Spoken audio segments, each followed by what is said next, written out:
गीत नामक पाठ पढ़ाने जा रहे हैं। संदर्भ एक बार देख लीजिए। प्रस्तुत पद्य राष्ट्र कवि मैथिली शरण गुप्त द्वारा रचित साकेत महाकाव्य के नवम सर्ग से हमारी पाठ्य पुस्तक काव्य खंड में संकलित गीत शीर्षक काव्यांश से उद्धृत है। पहले वाले का प्रसंग आप देख लीजिए कि प्रस्तुत पद्य में वर्षा ऋतु समाप्त हो जाने पर शरद ऋतु के आरंभ में उर्मिला शरद ऋतु का स्वागत करते हुए कहती हैं, क्या कहती हैं कि निरख सखी ये खंजन आए, फेरे उन मेरे रंजन ने, नयन इधर मन भाए। देख सखी ये खंजन पक्षी आ गए हैं। देख सखी विस्मयादि बोधक चिन्ह देंगे, ठीक है ना। देख सखी ये खंजन पक्षी आ गए हैं। मुझे ऐसा लगता है जैसे आनंद देने वाले प्रियतम ने इन खज्जन पक्षियों के रूप में मुझे सुंदर लगने वाले अपने नेत्र मेरी तरफ घुमा दिए हैं या मेरी ओर घुमा दिए हैं। फैला उनके तन का आतप, मन से सर सर साए। कहती हैं कि चारों ओर धूप के रूप में मेरे प्रियतम के शरीर की अर्थात तपस्या के कारण उत्पन्न, ठीक है ना, कोष्ठ में लिखेंगे तपस्या के कारण उत्पन्न, उसके बाद कोष्ठ को बंद कर देंगे। गर्मी फैली हुई है। उनके मन की सरसता और इस स्निग्धता के कारण घूमे वे इस ओर वहाँ, ये हंस यहीं उड़ यहाँ उड़ छाए। करके ध्यान आसई सजन का निश्चय वे मुस्काए। आगे कहती हैं कि उनके मन की सरसता और इस स्निग्धता के कारण सरोवर की कमल के फूलों से खिल उठे हैं। उनके मन की सरसता और इस स्निग्धता के कारण सरोवर कमल के फूल से खिल उठे हैं। अर्थात कमलों से भरे सरोवर को देखकर मेरा मन वैसे ही प्रसन्न हो उठा है मानो उसे प्रियतम के सरस इस स्निग्ध शरीर की समीपता प्राप्त हो गई हो। वहाँ वन में प्रियतम घूम रहे होंगे और मंद मंद गति का स्मरण दिलाने के लिए ये हंस उड़ करके यहाँ आए हैं। वहाँ वन में प्रियतम घूम रहे होंगे और उनके मंद मंद गति का स्मरण दिलाने के लिए ये हंस यहीं पर उड़कर आए हैं। प्रियतम वन में मेरी याद करके अवश्य मुस्कुराए होंगे। प्रियतम वन में मुझे याद करके अवश्य ही मुस्कुराए होंगे, तभी तो यहाँ कमल खिल उठे हैं और लाल रंग के बंदूक के फूल प्रियतम के लाल अधरों के समान सुंदर लग रहे हैं। स्वागत स्वागत शरद भाग्य से मैंने दर्शन पाए। उर्मिला कहती है कि हे शरद तुम्हारा स्वागत है, बड़े भाग्य से मैंने तुम्हारे दर्शनों को प्राप्त किया है। आगे देखिए, कहते हैं कि नभने मोती वारे लोए अश्रुवर गवर लाए। कहती है आकाश ने तुम्हारे स्वागत के लिए ओस की बूंदों के रूप में असंख्य मोती न्यौछावर किए हैं। लो मेरे ये नेत्र तुम्हारे स्वागत के लिए अर्घ रूपी आंसू लेकर प्रस्तुत हैं। इसका काव्य सौंदर्य लिखेंगे कि यह गीत अपने कलात्मक सौंदर्य और गहन भाव व्यंजना दोनों के दृष्टियों में अनुपम है। भाषा सुंदर परिष्कृत खड़ी बोली का प्रयोग हुआ है। शैली मुक्तक, अलंकार अपहुति हेतु तप्रेक्षा और रूपक है। रस इसमें जो है वह विप्रलभ श्रृंगार, शब्द शक्ति लक्षणा एवं व्यंजना, गुण माधुर्य और छंद जो है वह गेय पद है। आगे देखिए इसका वाला, शिशिर शिशिर न फिर गिरी वन में, जितना मांगे पतझड़ दूंगी मैं इस निज नंदन में। कितना कंपन तुझे चाहिए ले मेरे इस तन में। उर्मिला प्रसंग में एक बार लिखेंगे। प्रस्तुत पंक्तियों में विरहणी उर्मिला विरह से पीड़ित शिशिर ऋतु को संबोधित कर रही है। थोड़ा और छोटा लिखना चाहते हैं, लिखेंगे प्रस्तुत पंक्तियों में विरह से पीड़ित उर्मिला शिशिर ऋतु को संबोधित कर रही है। व्याख्या देखिए।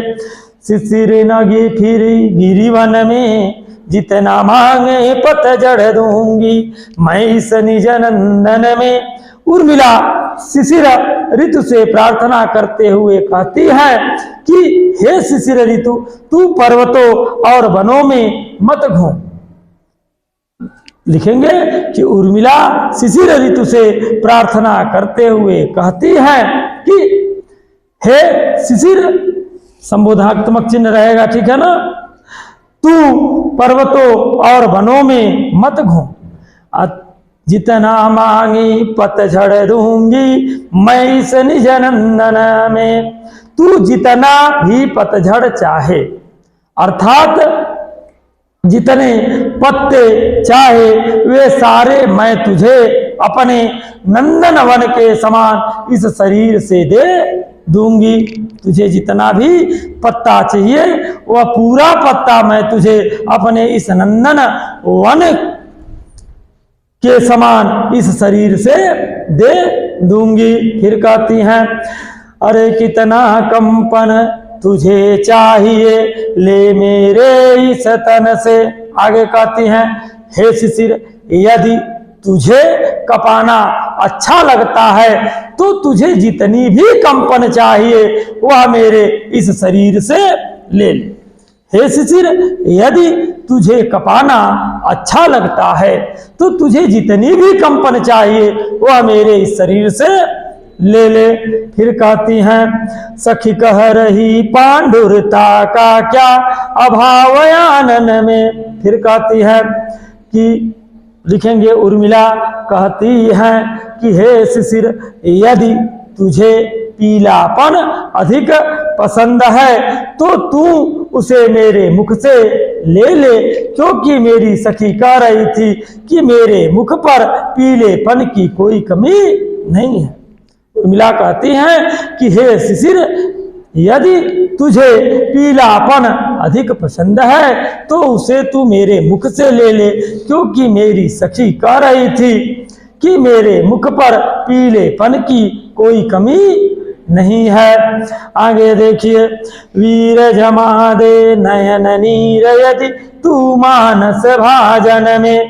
हे वीर भाई, यदि तू मेरे मन रूपी पात्र में मेरे नेत्रों के जल को जमा दे तो मोती सा मैं अकिंचना रखूं उसको मन में। तो मन ही मन मैं उसे क्या करूंगी, धारण कर लूंगी। हे वीर, यदि तू मेरे मन रूपी पात्र में मेरे नेत्रों को जमा दे तो मैं गरीब उसे अपने मन में मोती सा बहुमूल्य समझकर धारण कर लूंगी या सुरक्षित रखूंगी। वीर जमा दे नयन नीर यदि तू मानस भाजन में, तो मोती सा मैं अकिंचना रखूं उसको मन में।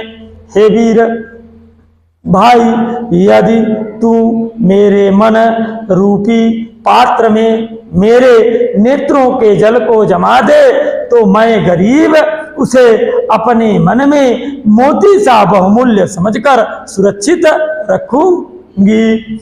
आगे कहती हैं,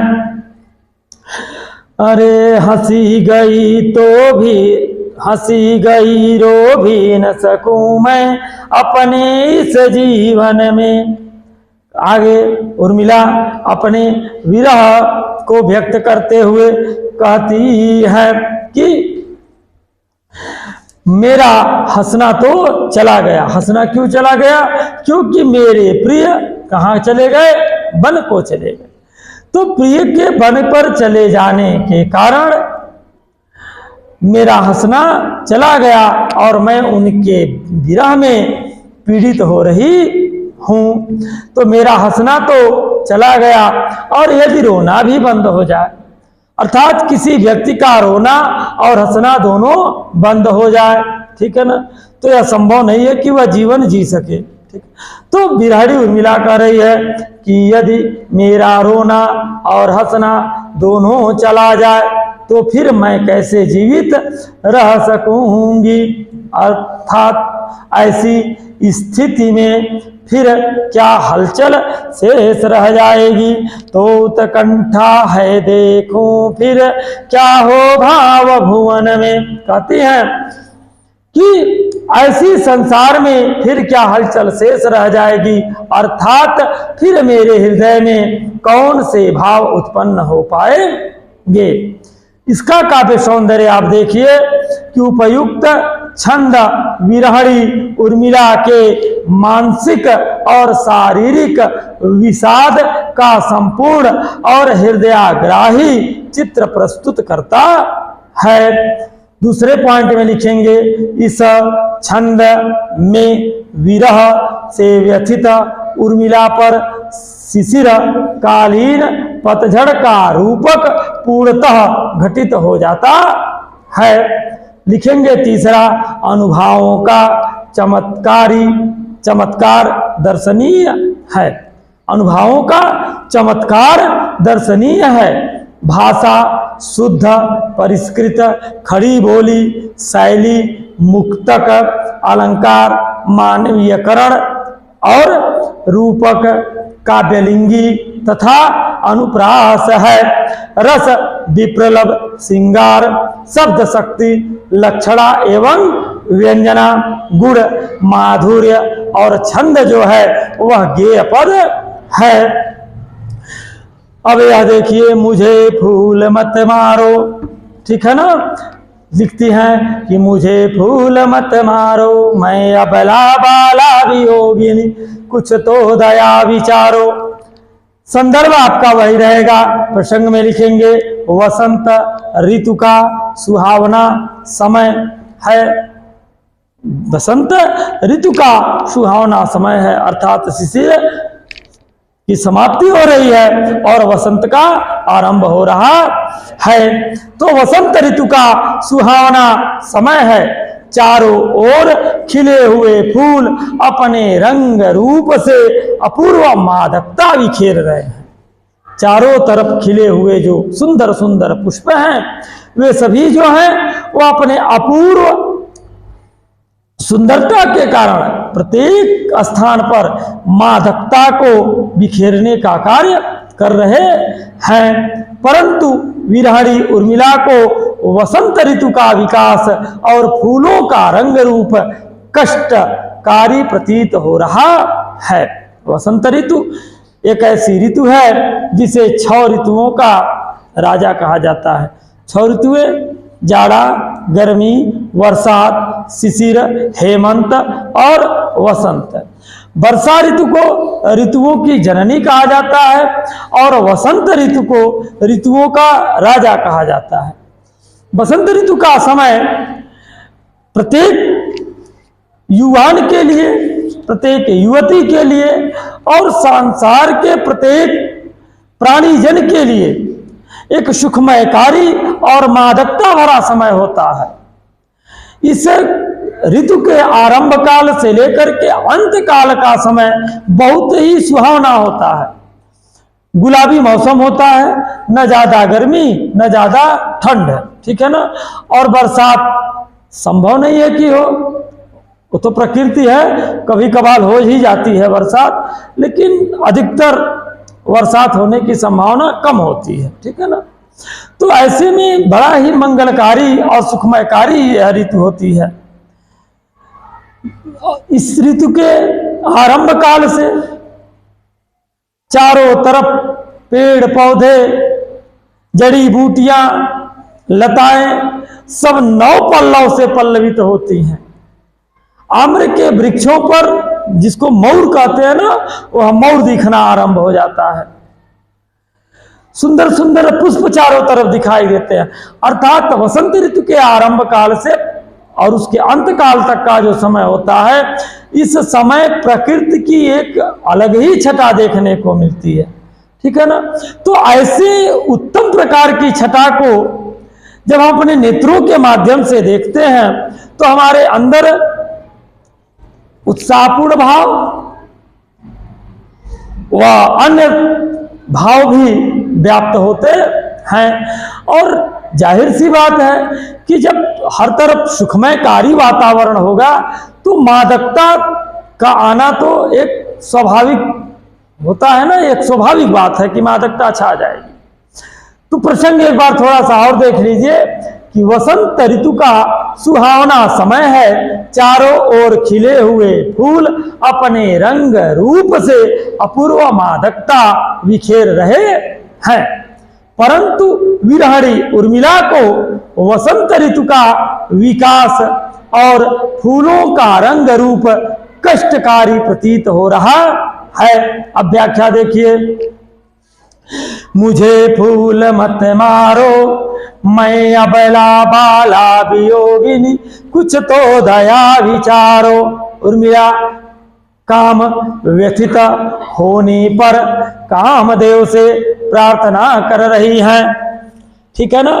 उर्मिला काम व्यथित होने पर कामदेव से कामना कर रही है कि क्या करती हैं कि मुझे फूल मत मारो, हे कामदेव तुम मुझे अपने पुष्प के बाणों से घायल मत करो। हे कामदेव तुम मुझे अपने पुष्प के बाणों से घायल मत करो। मैं अबला बाला वियोगिनी, कुछ तो दया विचारो। क्योंकि एक तो मैं अबला हूं, दूसरे युवती हूं और तीसरे वियोगिनी हूं। एक तो मैं अबला हूं, दूसरे युवती हूं और तीसरी वियोगिनी हूं। इसलिए मेरी इस दशा को देखकर मेरे ऊपर कुछ तो दया करो। अरे हो कर मधु के मीत मदन, पटु तुम कटु गरल नगारो। तुम वसंत के मित्र हो, आगे कह रही हैं कि तुम वसंत के मित्र हो, चतुर हो, इसलिए मुझ पर अपनी विष की वर्षा न करो। तुम वसंत के मित्र हो और चतुर भी हो, इसलिए मुझ पर विष की वर्षा मत करो। अर्थात मेरे प्रति इतनी निष्ठुरता मत दिखाओ, अर्थात मेरे प्रति इतनी निष्ठुरता मत दिखाओ। नहीं भोगिनी यह मैं कोई, थोड़ा सा देखिए, मुझे विकलता तुम्हें विफलता, ठहरो श्रम परिहारो। तुम्हारे पुष्पबाणों के प्रहार से मेरा मन व्याकुल हो जाता है। मुझे विकलता माने व्याकुल होना। कहती हैं कि तुम्हारे पुष्प के बाणों से मेरा मन व्याकुल हो जाता है और तुम्हें विफलता और तुम्हें असफलता मिल जाती है। पतिव्रता स्त्री थी, तो पतिव्रता स्त्री के ऊपर और उत्तम चरित्र वाली स्त्री के ऊपर काम का प्रभाव नहीं पड़ता है, ठीक है ना। चूंकि कह रहे हैं कि मेरा पति मेरे सम्मुख है नहीं, मेरे पास है नहीं, मेरे साथ है नहीं, ऐसे में तुम मेरे ऊपर अपने जो ये बाण चला रहे हो, कामरूपी बाण, तो थोड़ा उससे मेरा मन जो है व्याकुल हो रहा है, उद्वेलित हो रहा है, परंतु उसका कोई परिणाम सिद्ध नहीं होगा, उसका प्रभाव मेरे ऊपर नहीं पड़ेगा। व्याकुलता थोड़ी भले आ जाएगी, लेकिन उसका प्रभाव मेरे ऊपर तनिक भी पड़ने वाला नहीं है। तो मुझे विकलता तुझे विफलता, कहती है कि तुम्हारे पुष्प के बाण के प्रहार से मेरा मन व्याकुल हो जाता है और तुम्हें असफलता मिलती है। मेरा मन जो है वह व्याकुल हो जाता है, परंतु तुम्हें क्या प्राप्त होती है? असफलता प्राप्त होती है। ठहरो श्रम परिहारो, तुम मुझे विचलित करने के लिए बहुत परिश्रम कर चुके हो, इसलिए जाओ जाकर के थोड़ा विश्राम कर लो। तुम मुझे विचलित करने के लिए बहुत परिश्रम कर चुके हो, इसलिए हे कामदेव जाओ और जाकर के थोड़ा सा विश्राम कर लो। यह पतिव्रता स्त्री की शक्ति है, ठीक है ना। आगे देखिए, नहीं भोगिनी यह मैं कोई जो तुम जाल पसारो। भाव यह है कि लाख प्रयत्न करने पर भी तुम सफल नहीं होने वाले हो। क्यों नहीं सफल होने वाले हो? यह देख लिए, क्योंकि मैं भोग विलास की इच्छा करने वाली कोई विलासिनी नारी नहीं हूं। मैं भोग विलास की इच्छा करने वाली कोई विलासिनी स्त्री नहीं हूं। जो तुम अपनी जाल में मुझे फंसाने का इतना प्रयास कर रहे हो, या मुझे अपने जाल में फंसाने के लिए इतने प्रपंच फैला रखे हो। अरे बल हो तो सिंधुर बिंदु यह हर नेत्र निहारो। यदि तुम हमें शक्ति है, काम को फटकार लगाते हुए उर्मिला जी कह रही हैं कि यदि तुम हमें शक्ति हो तो तुम शिव के नेत्र के समान बाधाओं को भस्म करने वाले मेरे इस सिंदूर बिंदु की ओर देखो, ठीक है ना। उर्मिला जी कहती है कि यदि तुम में शक्ति है तो शिव के नेत्र के समान बाधाओं को भस्म कर देने वाले मेरे इस सिंदूर बिंदु की ओर देखो। आगे देखिए, रूप दर्प कंदर्प तुम्हें तो मेरे पति परवारो। उर्मिला कहती है कि हे कामदेव, यदि तुम्हें अपने रूप अर्थात सौंदर्य पर घमंड है। उर्मिला कहती है कि हे कामदेव, यदि तुम्हें अपने रूप अर्थात सौंदर्य पर घमंड है तो तुम अपने उस घमंड को मेरे पति के चरणों पर न्यौछावर कर दो। उर्मिला क्या कर रही है कि हे कामदेव, यदि तुम्हें अपने रूप अर्थात सौंदर्य पर घमंड है तो तुम अपने उस गर्व को, घमंड को मेरे पति के चरणों पर न्यौछावर कर दो। अर्थात तुम मेरे पति के चरणों के धूल के भी बराबर नहीं हो। अर्थात तुम मेरे पति के चरणों की धूल के बराबर भी नहीं हो। अब आगे देखिए, लो यह मेरी चरण धूल उस रति के सिर पर धारो। आगे उर्मिला जी कहती है कि तुम्हें इस बात का घमंड है कि तुम्हारी स्त्री रति सर्वश्रेष्ठ सुंदरी है। हे कामदेव, यदि तुम्हें इस बात का घमंड है कि तुम्हारी पत्नी रति सर्वश्रेष्ठ सुंदरी है तो मेरे चरण की इस धूल को ले जा करके उसके सिर पर रख दो, ठीक है ना। अर्थात तुम मुझे विचलित करने में कभी भी सफल नहीं हो सकोगे। आगे देखिए, इसका काव्य सौंदर्य। इस गीत में कामदेव द्वारा प्रताड़ित उर्मिला कामदेव से उसे न सताने के लिए अनुनय विनय करती हैं। इस गीत में कामदेव द्वारा प्रताड़ित उर्मिला कामदेव से उसे न सताने के लिए अनुनय विनय करती हैं और अपने सिंदूर बिंदु को शिव के नेत्र के समान दाहक बताकर उसे धमकी भी देती हैं। दूसरे पॉइंट में लिखेंगे, इस गीत में अपने पवित्र और अपने पति लक्ष्मण के सौंदर्य के प्रति उर्मिला का गर्व दर्शनीय है। तीसरा लिखेंगे, भाषा शुद्ध परिष्कृत खड़ी बोली शैली मुक्तक अलंकार श्लेष रूपक अनुप्रास तथा यमक है। रस वियोग श्रृंगार शब्द शक्ति लक्षणा एवं व्यंजना गुण माधुर्य और छंद गेय पद है।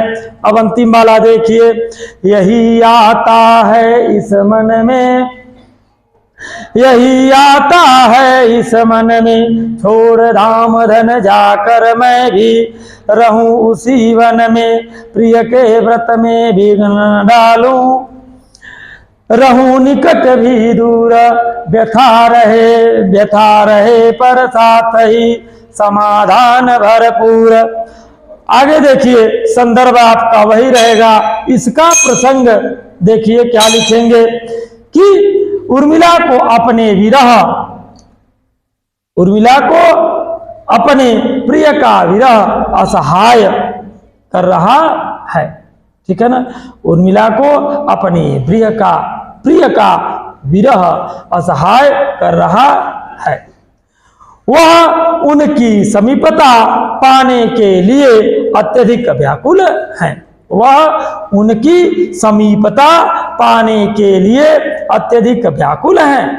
इन पंक्तियों में उर्मिला की इसी पीड़ा का वर्णन हुआ है। अब व्याख्या देखिए कि यही आता है इस मन में, छोड़ धाम धन जाकर मैं भी रहूं उसी वन में। उर्मिला कहती है कि मेरे मन में बार बार यही इच्छा जागृत होती है। उर्मिला कहती है कि मेरे मन में बार बार यही इच्छा जागृत होती है कि मैं सब धन धाम अर्थात राजमहल और उसके संपूर्ण वैभव का त्याग कर उसी प्रकार वन में जाकर के रहने लगूं जिस प्रकार मेरे प्रियतम वन में रहते हैं। अरे आगे देखिए, प्रिय के व्रत में विघ्न न डालूं रहूं निकट भी दूर। मैं उस वन में अपने प्रिय के व्रत में बाधक नहीं बनना चाहती, इसलिए मैं उनके निकट रहते हुए भी उनसे दूर रहूंगी। उर्मिला कहती है कि मैं अपने प्रिय के व्रत में बाधक नहीं बनना चाहती, इसलिए उनके निकट रहते हुए भी मैं उनसे दूर ही रहूंगी। अरे फिर कहती है, प्रिय के व्यथा रहे पर साथ साथ ही समाधान भरपूर। मैं चाहती हूं कि मेरी विरह व्यथा यथावत बनी रहे, परंतु साथ ही उसका भरपूर समाधान भी होता रहे। ठीक है ना, उर्मिला जी कहती है कि मैं चाहती हूं कि मेरी यह विरह व्यथा यथावत बनी रहे, ठीक है ना, परंतु साथ ही उसका भरपूर समाधान भी होता रहे। आगे देखिए, हर्ष डूबा हो रोदन में यही आता है इस मन में। उर्मिला जी कहती हैं कि मेरे मन में बार बार यही आता है। उर्मिला जी कहती हैं कि मेरे मन में बार बार यही आता है कि अपने प्रिय के दर्शन करके आनंदित होती रहूं और उनके प्रत्यक्ष न मिल पाने के कारण निरंतर विलाप भी करती रहूं। आगे देखिए, बीच बीच में उन्हें देख लूं मैं झुरमुट की ओट। उर्मिला कहती हैं कि वन में अपने प्रियतम के समीप रहते हुए मैं बीच बीच में थोड़ी थोड़ी देर बाद झुरमुट की ओट से अपने प्रियतम को देखती रहूं। जब वे निकल जाएं तब लेटूं उस धूल में लूट।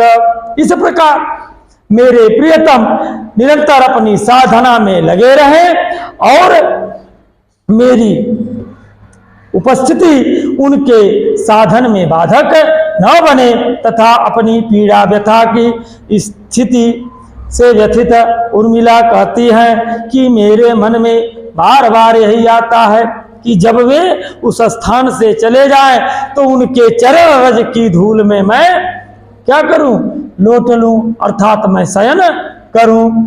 फिर आगे जाती जाती गाती गाती कह जाऊं यह बात, धन के पीछे जन जगत में उचित नहीं उत्पात। उर्मिला जी अपनी पीड़ा और व्यथा की स्थिति में अपना संदेश देते हुए कहती है कि मेरे मन में यही आता है कि गाते गाते और जाते जाते यही बात कह जाऊं। क्या कह जाऊं कि हे मनुष्यों, धन के पीछे जन जगति में उचित नहीं उत्पात। हे मनुष्यों, इस संसार में धन और वैभव के लिए उत्पात और संघर्ष करना उचित नहीं है।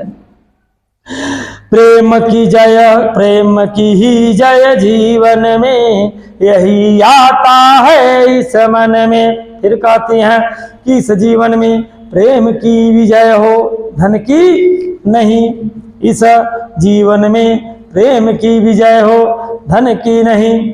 वास्तव में दुनिया में यदि सबसे बड़ा सुखमय कार्य कोई चीज है, कोई कार्य है और आनंदमयता से परिपूर्ण कोई भाव है, तो मात्र एक ही है कि उत्तम और परम पवित्र की प्राप्ति। उत्तम और पवित्र प्रेम ही दुनिया का सबसे सुखमयकारी क्षण होता है।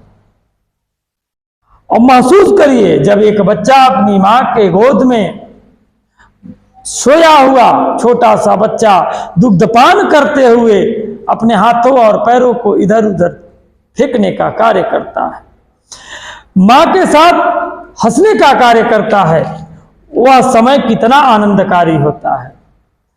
जब एक भाई और बहन बैठ करके एक थाली में भोजन करते हुए आपस में लड़ाई झगड़ा करते हुए भी उस परम पवित्र प्रेम के बंधन में बंध करके और अपने सांसारिक सुखमयकारी जीवन को व्यतीत करते हैं।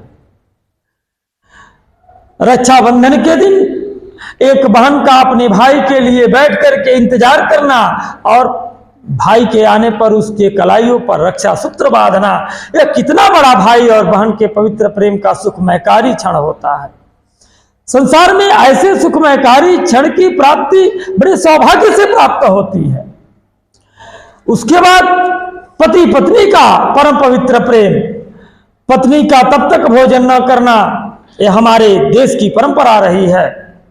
यह आदर्श परंपरा का एक यथावत प्रमाण है कि जब तक पति भोजन न करे स्त्री का भोजन न करना, भूखे पेट अपने पति का इंतजार करना, पति के आने पर उसे उत्तम प्रकार के विभिन्न प्रकार के व्यंजनों का सेवन कराना, शीतल जल प्रदान करना और बैठ करके पंखा झेलना और बीच में या पूछते रहना कि कुछ और चाहिए, और घर में मात्र 3 रोटी बची हो और पत्नी को 4 रोटी की भूख हो, फिर भी पति ने कह दिया कि हाँ 2 रोटी लाओ, तो पत्नी बड़े मुस्कुराते हुए 2 रोटी ला करके देती। यह वास्तविक और परम पवित्र प्रेम होता है।